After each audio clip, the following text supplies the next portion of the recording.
Look at my skin. I'm very confident with myself, whether bleaching or not. I come on camera. Look at my body. 100% pure. Saka ndokujelasira nechi. When we go to Facebook, I make more money than you, bitch. More money than you. Because wakapusa waingofunga kuti malive ndo ane mari. Uri dofo ko waizviziva here zveFacebook. Unogona here kuverenga kwacho. Isu saita mari nema nangirikini, nema video. Bvunza vanhu vanoita mazve video. Unoita more money nema videos. Like makoraya yakwaitwa more money nema videos than in nangirikini. Because we didn't want to suppress vamwe vanhu tovhura malive every day tichiti masters chete. I know how to make money. Ndaita ma videos ndozoita futi ma live maneru ndowana masters 2 ndapedza kwana masters 2 live ads ondibhadhara. Why your page is not growing? Kana wakapenga ndakakuguma une 52k, my page is sitting on 100k 121k right now. So ndepapi paunofunga ndokugodokera ndepapi kuunganirwa nevanhu pa live vasingakufollow. Is that a following?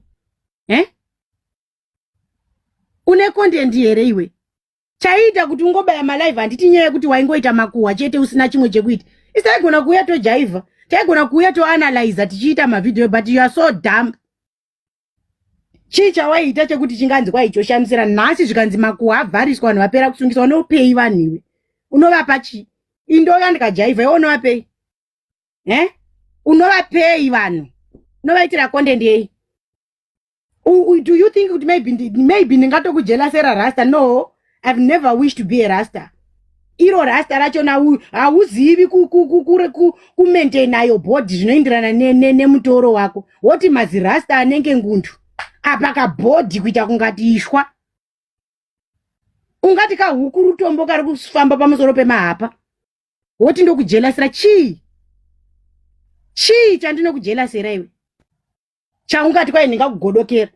Social media wise, rimwe page rangu rine 14k, rimwe page rangu rine 121k, mamwe ari kuma 5000 6000. Ndine mapage akawandaka.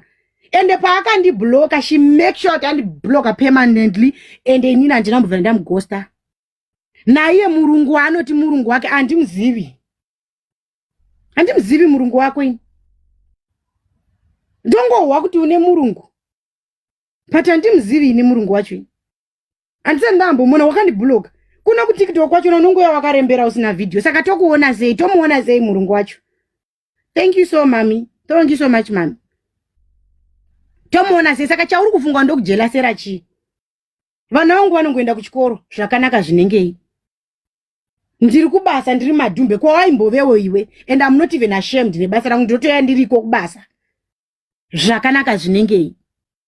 Saka jealous rangu riri papi kwauri? Riri papi pamurungu. Saka iwe unondiona nebody yangu ndakashanda kuvarungu for the longest time ndisati ndarorwa. Unofunga ndakati handaumbonyengwa nevarungu? Ndaitonyengwa nevari fresh. Kwete tudhara twako tuya. But I didn't want that. Ndaiva nechoice yangu. Handiti iwe varungu haisiriyo choice yako, asi kuti uri kutsvaga kuenda kuchando. Ungofirawo zita rekunzi kuenda kuchando. Unenge usiri mumainbox mavanhu uchitsvaga mari, uchipema, uchiita sei, uchikumbira dzimari, uchiti nditsvakireiwo basa kuCape Town uko waikusingakumbiri kutsvagirwa basa. Kana une murungu wacho ane use mulife mako, wai uchinetsa vanhu mumainbox uchikumbira dzimari, wai uchinetsa vanhu nditsvakireiwo basa. Taura nesu maoriginal maids tikutsvakire basa. But wakaenda kuZimbabwe gara ikoko katotinyangadza.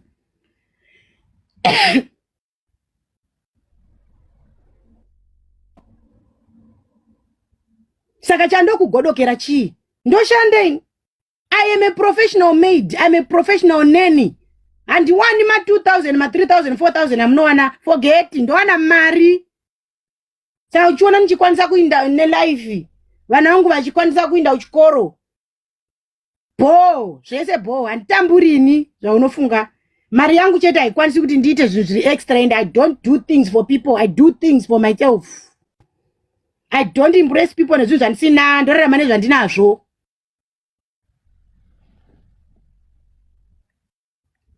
inini toti hey masiza ina handirarami toshini handirarami tsvina yenyu yamune mchite yekuti ndoenda ndonogeza ndakuya pakamera ndozora mazimakeup nemadhaka ndenchiriwana kupi simba iroro ndaswera ndichitasumudzana nemwana ndichidhonzana nemasofa. Do you think I don't have clothes? Do you think I don't have wigs? Do you think I don't have makeup? I have it, but I don't do it for people. I do it for myself. I'm a landlady. I have a bus stop at your own information. Dine bus stop. Hey, I'm a bus stop owner. Shishike koko. Landlady, a bus stop owner. Do you know that unayo iwe? 40 million years uchingopundira mumba yevabereki. 35 years I'm a landlady, I'm a bus stop owner. I am a bus stop owner at your own information. Iye murungu wako unotaura yanotomboriwa nechunhu here. Uri kupemerei semunhu ane murungu. Vane varungu tiri kuvaona havazi kuuya patukutoko, havazi kuuya padagirikiri. Vatinoziva vane varungu ndo dzinotori mbinga dzacho vachitotikandira magunanzi. Kwete kuti iwe une murungu woda kugunanzwa nevamwe vanova eka murungu ngakupe mari uite murungu wedu. I have beautiful kids. The goat is killed. Thank you, Ta. Thank you so much. Saka chii chandinokugodokera. My mom taught me kuti never be jealous for someone else or pachinjisiri chako. Shanda, because godo rinouraya karitakura. I was raised well. Handiti zvegodo. Waiziva chikoro chiri kunoenda vana vangu kuZimbabwe waigadzika mukosho pasi. Wazviwa, handibhadhariri school fees yangu yevana vangu nevamwe vanhu ndopakana ndega. Iyo ndinozvidurura wakada kundijairira.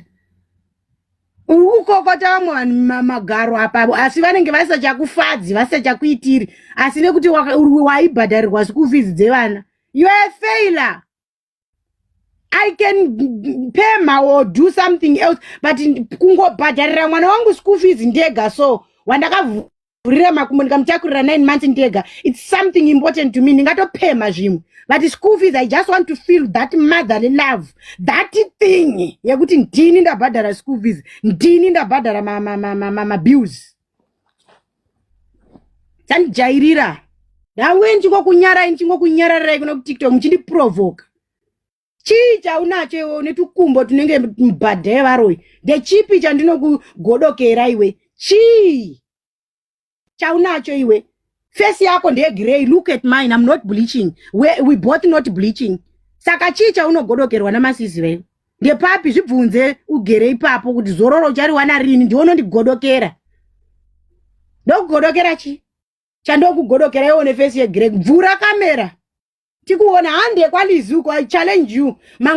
Firstly, I want to say sorry to vanhu vanondifarira vasiri kufara nezvandaita for the past 2 days. But guys, remember, I'm a human being. I'm a mom to small kids. They need my love, they need my attention. And ndine ropa ndine dzinobudwa temwa dzichibuda ropa. Saka ndikaignore all this rubbish anditika ndinosara ndichitotambudzika kuti ndatadzireko kuti remember kandogona chavo. Saka ndangoti ndikuudze briefly vanhu vari kuFacebook vari kuti masizi chii chaitika. Aiwa, iri nyaya iyo yakaitika uko yakatoitika ndikati zvadarika. Asi handisina kuvhenda. Ndandaita bigger person, ndanyepera kubigger person zvenhemasi ndakatonoti hazvishandi. Saka ndakafonerwa nezuro uye anozviti ndodoyo kapfupaka ka disrespectful person aka. Kakanfonera kaida kutaura namamodhomedzi nenyaya dzabishop. Ndamupa kuti ataure nabishop vaya zvaitwa zvese zvavanga vachida kuita. Ndobva pataura vakataura vaiva nemubvunzo kuna mamoyo. Vapedza kudaro kuti kwai enemy yangu munhu wandinogodokera uyu wandogodokera zveuyu webhureki wegirei uyu wetutapfu tunenge skindo mugoti wederere ushu kuti kwai ngaataure. Ndikati aiwa zve ndandichikumbira kuti asataura because I'm not comfortable kuteerera voice rake zvikanzi you are bully uri kumurambidzira. Ndikati ndini ndakonekta live inini ngaandirespecte. Why ari kuda kupa muono ini ndonyarara ndakamuteerera munatsoza kuti hatiwirirani zvikanzi you are a bully. Ndikati mukambo ndoumisa. zvakatokona. I'm a bully but I win. Ndakahwina ndikavatadzisa kuteerera zvavaida kuti anopei muono wechiwa, anopa mamwoyo wacho aimutuka musuno kuti tisvike pakutukana. Yaiva nyaya yekuti ndiye akaganhira nyaya yanga isiri yake. Ndikataura neuyu kabva kadaro zvikanzi Masiziva sorry kani voice rari chambozvijaira here zveuguruguru zvikanzi Masiziva unondigodokera, unondikopera zvinhu zvangu zvandinoita zvese, wakandikopera chero kusiya bleach chaiko. Handiti hanzi wakandikopera chero kusiya bleach chaiko, unogodoka. Ndobva ndamubvunza ndikati alright, look at me. Ndikangokuratidza the chest, the front chete, it's something else. Ini handiuyi pakamera ndiri kuseri kwechikuvauro, ndinouya yekedero. Vese vari tuna ndodo. Ndandichizama kusocialize nhubu, ndiyo andakati handisocialize naye because inhubu ndodo ndandichingotiwo sezvo tisingatukani tosocialize, but aindidherera achindidisrespecta pamalives ake. Ndikatomuudza kuti handichauyi, asi akazondifonera ndamuudza kuti handichauyi kumalive ako. Ndikati it's okay, zvinhu zviri kuitika mumastreet, let me help kuti nyaya ipere. Kakunditi kwai ndiri bhuli nemabhulira akanoita vanhu kamukomana kaya kane matama ungati mbudzi yakapfunda chozhowa mai mwana. Kanobhula vanhu kondiudza kuti ndiri bhuli. Mabhulira akanoita vakadzi vakuru kanodherera zvisingaiti kuudza ini ubhuli. Woona sekuti vanhu vese kana vasingakuadresi vachikutya kuti Masiziva no pano pabhasi stop ende ndine bhasi stop kana basa zvikudaro handinyanyi kufarira kukaadresi. Kanonenditi kwandiri ndine iyi mbudzi ishi ndine chikwari ichi ihanga isina nyama iyi. Hanzi ndinomugodokera. Ndobva ndamubvunza kuti hey wise, look I'm very wise, handina rasta rinondiremera, I'm free, ndikufurwa nemhepo. Face wise, I'm not grey, I'm good and I'm confident whether ndakashata whether ndakanaka. Huro wise, handina huro yakareba inogara yakadongorera kumaraini kuti ningazoitei. Chest wise, I'm okay. Zvinotoratidzawo kuti vakamwisa zvavo vana vaviri asi zviri right. Skin wise, look skin wise, ndisingableach sewe kwacho. Look nyama wise, look tsimba baba icho pamberi nekubatana tsimba. Nyama wise, mirationi kuti singabude. Atoni mirati Garo wise, look Garo wise, I have it. Basa wise, uniform yangu ndikupeta hembe kazvese zviripo. Uniform yedu iripo, ndoenda kubasa. Tine 2 neimwe yemeruni ndikuiwacha nhasi. Imba yangu iripo, ndichaipina pa this video pandichariposta. Saka chii chandokugodokera? Ndokugodokerei naiwe? Wakasiya bleach, wabva waita grey. Uchibleacha kwacho you were not confident. Waigara wakazviviga kuseri kwekamera. Haucha bleach, you are not even confident. Inini bleaching or not, chero dai ndakasiya bleach ndikaita grey ndaingouya ndakadaro because I am confident. I am powerful. I'm a strong woman. I'm not weak like you. You are a weakling. Munhu asingazvitembi, munhu asingagoni kuzvimiririra kubuda pachena. Hapana pawakamboti uchiita pasocial media kuti kwai unomira uri wega kudaiwo. Unotongotsvaka pekuzembera, utsvaka kuda munhu wokuda kumira naye. Indomira ndega, ndozvimiririra savashe. Saka usazvinyepera zvako. Ndangoti ndiudze vanhu vangu vari kushayiwa kuti kuFacebook chii chaitika. Hanzi akati sorry. Makandinzwa ndichiti hebo. Handiti kana munhu akati sorry kunonzi hebo. Ari kurwadziwa neshumba matuzve vanhu. Kurwadziwa neshumba, munoziva kuti nyaya yedu yakatangira kupi nemuro uyu yanonyepesa. Inini yangu phase yapera, ndichanyarara ndoita move on nelife. Next time muchaona kachinetsana nevanhu. Ko mushiri nemuririro inomborega. I'm praying kuti zvitoko nyanya ikokoko nevamwe vanenge vaita zvima analysis zvekumama. Shumba munoziva kwayakatangira nyaya iyi. Wese akati shumba pfutseki. Ndindadaro ndokuchallenge imese chero mukaita million chero mukaita pfutseki. Mugondiitei? Ndimunonditengera data, ndimunondivhurira TikTok. Chii chamunoda kundiudza imimi chekuti mungandiudza kuti kwai uchabva paTikTok? Ndichibviswa nani? Ndichibviswa nemi? Ndimi makambondiuyisa. Mundikwanire. wese ari kutotaura kunyobvo newewo mugodho yenyu makajaidzwa kuda kubhula vanhu nekuda kwezvigenga hapo muchinanzvana magaro kunoku. Isu hatitambi kumukwati building, hatishandi kumukwati building, hatishandiri kunyengererwa, handinyengereri vanhu. Fokofu ndinogona kutovhura live ndiri ndega chero nevanhu 2 vandoda, as long I'm happy it satisfies me. Idiots dzavanhu da ndijairira ku TikTok kune kuti ndichikusekererai ndiye ndichikuona mese one by one. Rinosvika zuva randokuadresa ndodonda ndakatokumaka, but uyu ndandisina basa naye because tatakamakana tichitoradzana kuti takamakana, saka ndasina basa naye. But nyaya yekuda kuzohakira chiindajekta nyaya dzandee ndichitaura nevamwe vanhu obva ati ndaikutsvaka, saka ndakabva ndati aiwa inda asingakutsvaki ndandichikuona ndandakamirira zuva rako. So I told you handinhangiri kiri kuriona iro breast virgin breast mai mwana rakamwiwa, but ungabvuma kuti rakamwiwa here acho anotodiwa nevarungu vari fresh, but handidyi varungu, ini ndodya vanhu vatema, and I'm very satisfied nemurume wangu, very satisfied nemarriage yangu. Ndokuchive icha ndokuchivawo munhu akanotsvaka murungu padating site, social media yese, a whole blogger kuita kunotsvaga kudating site. Kana une chipo chakanaka chawakashayiwa, kana wani murume mublack weku UK anoti I love you, chii chakakushayisa? Handi wakutoenda kuresi yevarungu kuitira kuti vasaone vasingazivi hunhu hwako. Kana wakapenga uya kuvanhu vatema toona kuti wakapenga, unonyengwa ikoko, unonotsvaka kudating site. Kamurungu kako kachirema, kachirema kamurungu kake, mamuchizviziva here? Ndokumamaidza. Saka unoti ndogodokera nemurungu chi? Kana murungu wako une confident naye muburitse akati ji tione if he is a gentleman. Ndokugodokera chicha, ndokugodokera kupeji kwako ndakaisoguma kudhara, handikufollowiwe ndione uchiteerera pandenge ndiri. Ndokugodokera chicha, ndokugodokera nekamurungu kako kakapera supu ungati majini efedeti.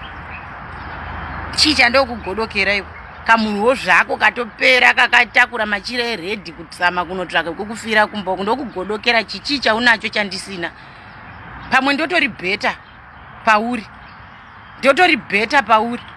ndokugodokera chi? Iwewe siya kuita competition nevanhu, ukarega kuve pacompetition haumbofungi kuti pane munhu ari kukugodokera, but ukange uri busy nekukompita nevanhu uchaona godo. Ingoona masocialite ari kuita trying to make it in life. Saisa mweya wokuti pane ari kundigodokera usina kunzi ndokugodokera. Ini kana ndichitokugodokera ndotokuudza handigodokeri vanhu, ndogodokera vanhu chi? I would rather cop than kugodoka.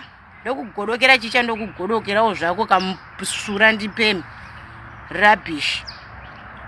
Toda kuti ndiitira kungati amhena. Iwe ndakakuvenga because unonyepesa, ndokuvengera nhema nekudzungaira nedzungu raunaro nekuhakira izvozvo. Ndokuvenga wakachacharika, wakapanda chirimo, mukadzi mukuru ari kutadzawo kumbozvidzora kuzvinhuhwo hapo.